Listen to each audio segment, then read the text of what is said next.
Italy is challenging the foundational legitimacy of smaller European diplomatic formats in shaping future negotiations with Russia.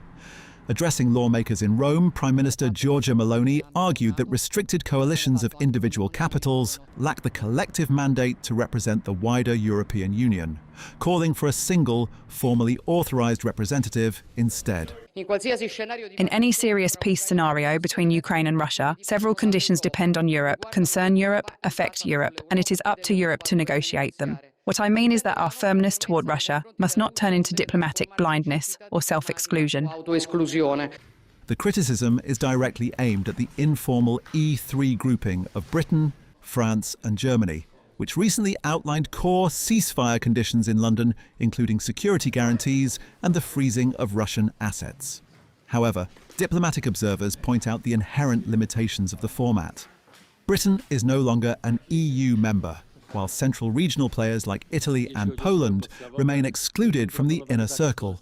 For this reason, I have long supported the need to identify an authoritative figure entrusted with the confidence and mandate of all member states to represent Europe's point of view, and it is in this direction that I continue to work. This institutional rift is expanding.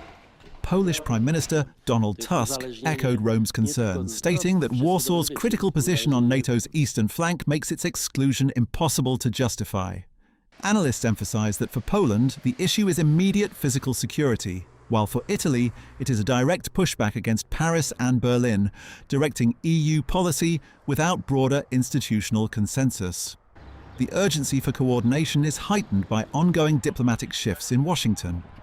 Foreign policy experts suggest that European governments are seeking to preempt potential changes in future US negotiating positions regarding Ukraine.